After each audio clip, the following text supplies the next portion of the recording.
move over my little stand here. Hello, hello, hello. I have to be real quiet because my kids are asleep. So anyway, um, the job at Shipt. It's very sad. Okay, so here's the deal.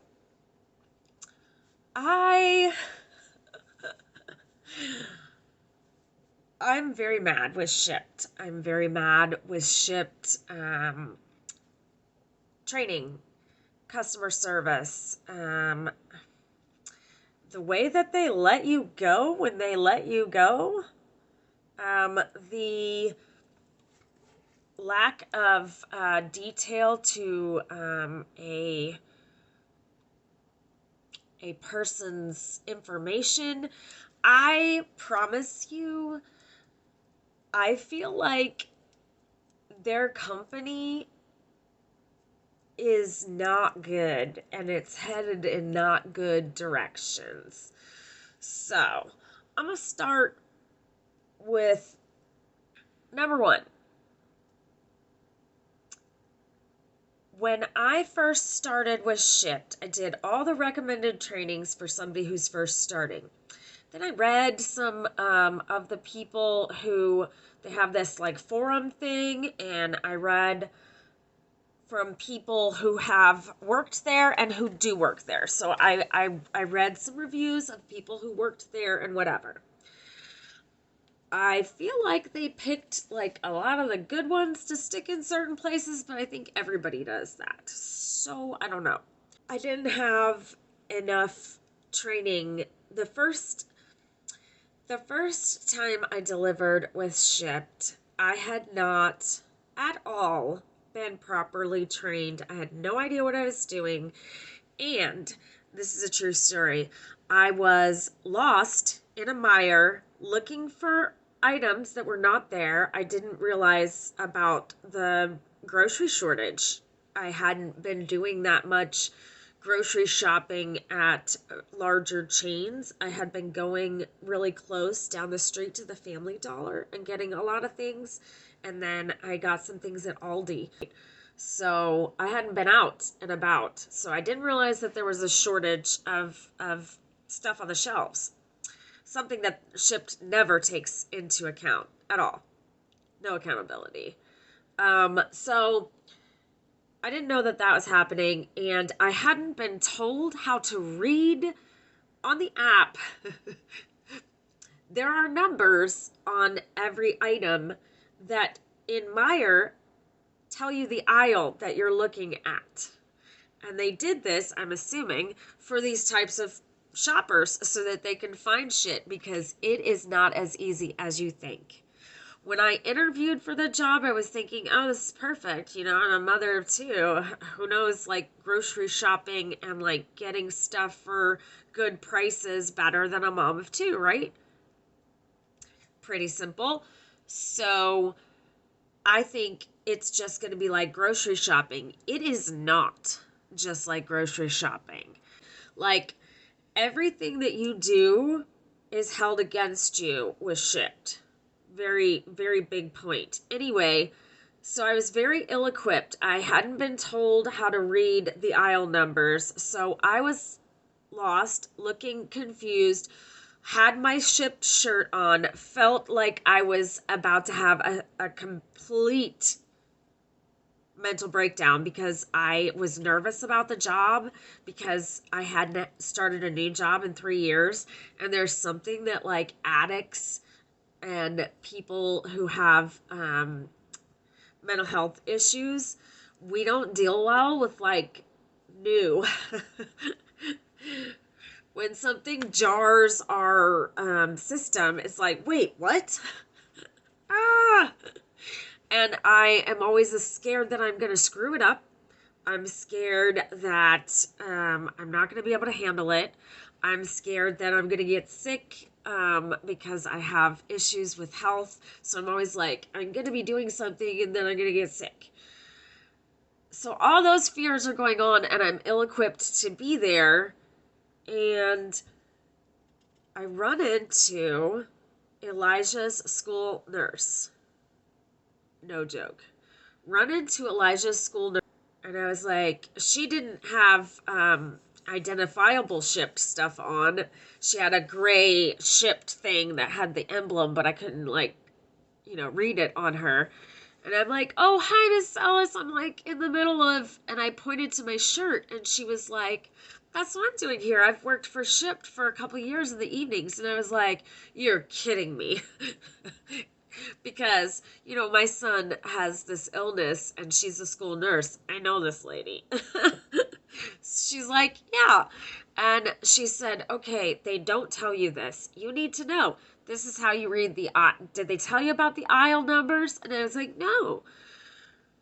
Every item has this number. And I was like, oh my God, you just saved my life, because I really was thinking I'll just have to quit. Like, I am humiliated. I can't figure this. I'm never going to be able to get that many groceries in this amount of time. And things were not on the shelf that said that they were in stock.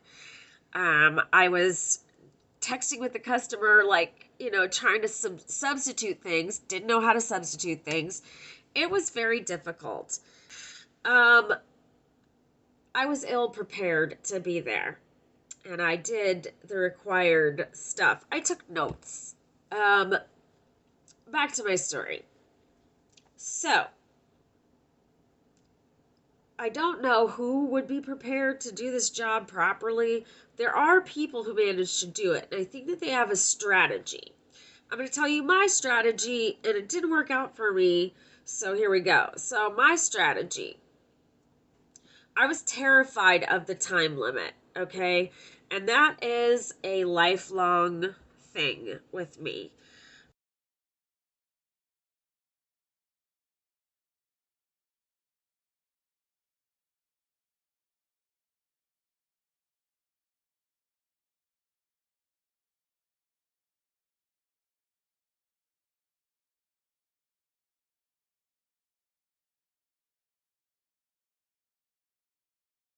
Anyway, I was just saying how I have a really hard time scheduling things, because um, it gives me great anxiety.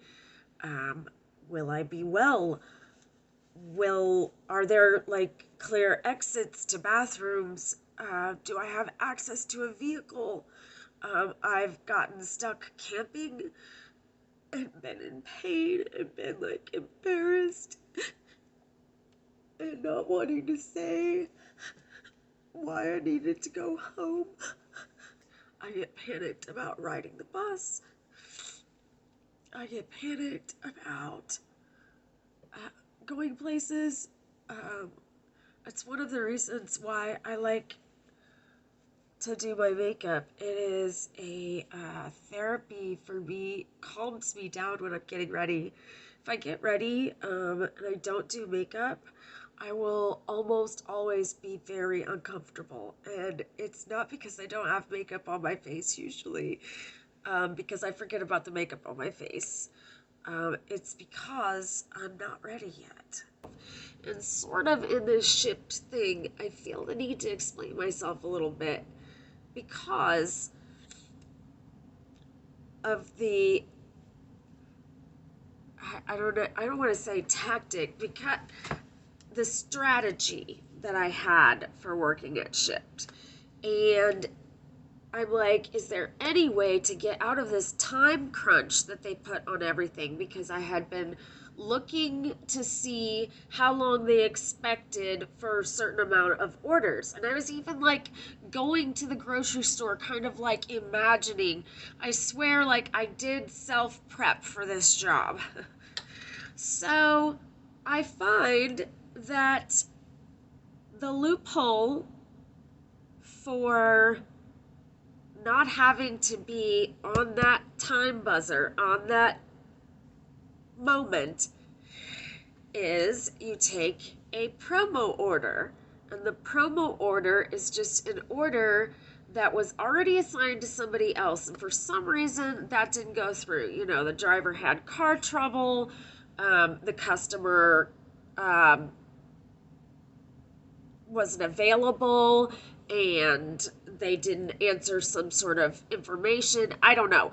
I don't know what reasons specifically. I know people sometimes have had multiple orders dropped and they just want their groceries by the end of the night Saturday because they've got relatives coming into town on Sunday. That's why they didn't go grocery shopping for themselves. That's why they put that order into Shipt website at 11 a.m. And it is now 7 p.m. and nobody has been able to take this order. It has like 130 items. A bunch of it is weird stuff. She wants some sort of like specific logs for the fire. It's a hard order. So this person has this crazy difficult order. They expect it done in this amount of time. However, because it's a promo order, you don't have to be on that time button. You should be within the delivery. You should be very close to the delivery window, like-ish. You don't want to be, like, delivering things, like, 3 hours late. That's ridiculous. So I thought, that's the way I feel like I would be trained best, because if you could shop a large order and get everything done and make the customer happy and deliver and everything's hunky-dory, is hunky-dory like one of those things that hasn't aged well? Somebody's gonna have to let me know in the comments. Is that still okay to say? I don't know. It might come from some sort of like, I have found out so many things that we used to say as kids. It's like, I didn't even know that's where that came from. But anyway, back to the topic. I thought that that was the best way to train myself on how to get the job done, because then I've got more experience with the products. I've put the products, I've kind of figured out where they are in each store. I can kind of time, should I do canned goods and then move down to sodas and then stick around the back aisle, which is actually what I decided to do. I have a plan for my Meijer attack, but I don't work there anymore because they suck. Anyway, elaboration. So, that was my plan. And it started out very good. The second order that I had, it took a little bit extra. I think I was like 20 minutes late, maybe 30. I had a little trouble finding their house as well. I also forgot to bag the groceries because I was in such a mess because I thought that I was going to check out through the checkout lanes, like the regular checkout lanes. They were like, in Meijer, you have to go to the what do you call it when people go through quickly? Express. You have to go to the express area and you have to scan your barcode. And then it prints up, the checker checks it, you bag it, and then you go. Well, because I had already unloaded all my groceries in the other end of the store and then had to put them back on the cart and drag them back over, I was flustered and I forgot bags altogether. I literally walked all of her like 98 groceries up to their door, but they were the nicest people. They gave me a $25 tip, and for 2.5 hours of my time, I made $62. And I was like, okay, this is something that I could do. Anyway, so that was the number 2. So I started that way, and that was still my plan of attack because I still did not feel confident enough taking a regular order and being subjected to the time limit. Now, I saw the orders that most people take. And I do not understand, but I guess maybe that's how you have to make it in the company, is by taking these small orders. Like somebody orders like 7 items, and you have like a half an hour. Now, how do they give a half an hour for 7 items? And then for 119 items, the estimated time was an hour and 30 minutes. Somebody crunch some numbers and tell us what the hell is up. And by the way, my makeup has kind of held up through my mental breakdown over here. Like, what's up with this? That actually looks good. Wow. Like, nothing dripped. So, I kept working for them until the weekend that my car died while I was delivering groceries. It was snowing. So I had made $30 in tips, and I only had one order. So I got a $32 tip or whatever from my first grocery shop that day. And the second one that I went on, I took it by chance. I was like, I could go home right now, but I choose to shop another order. Now, who's to say if I might have been able to get home if I did not shop that order? I might have been able to get home and save the towing situation, but I don't know that would have happened. I might have, my car might have given out on the highway, so that wouldn't have been good. So I pull in to deliver groceries. It was 2 carts of groceries, completely filled to the brim with groceries. 2 carts.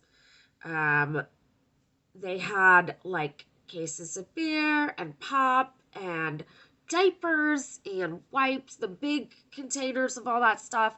My whole back seat was filled with their stuff. And my car died.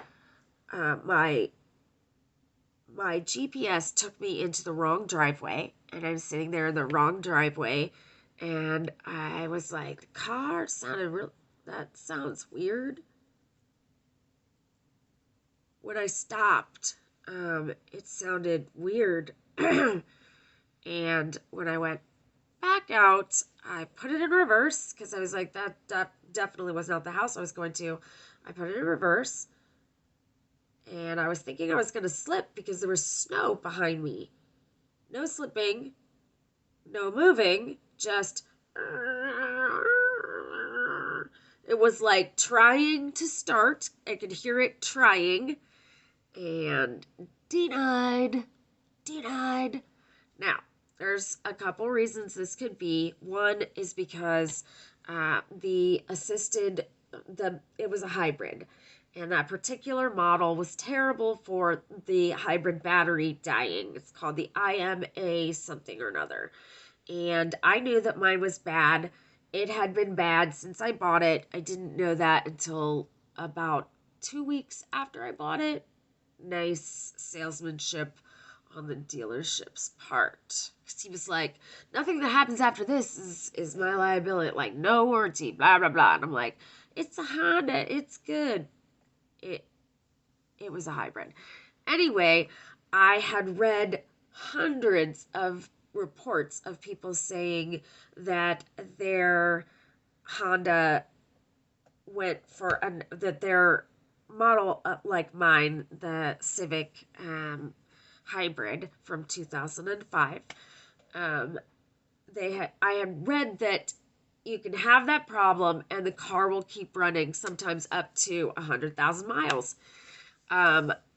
This actually did 80 something thousand. So it might have had something to do with that, but my dad was like, I think it might be the transmission. So either way, it doesn't matter. My car is dead, won't go anywhere.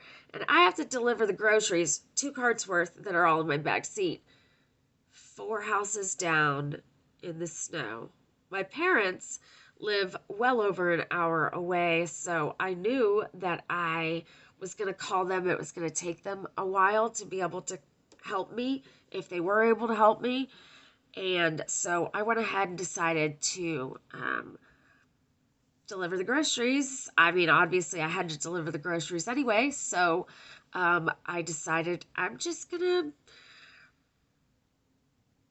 take what I can, make several trips. It was like 7 trips, and I was crying my eyes out, and I was explaining to the customer why it was taking me so long.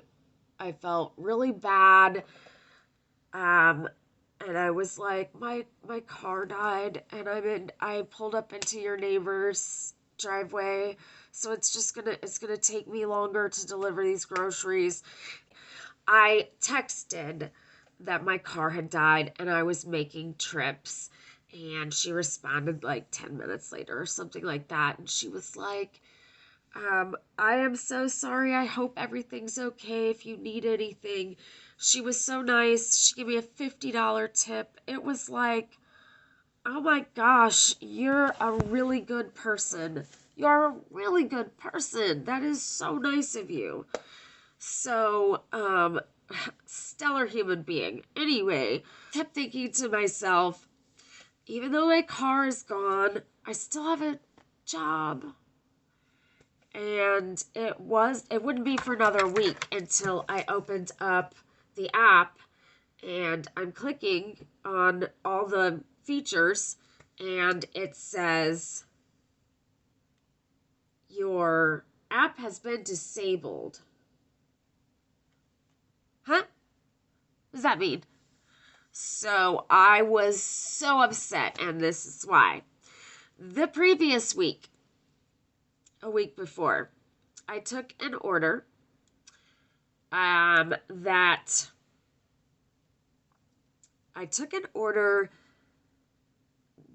I swear to heavens, it said it was a promo order.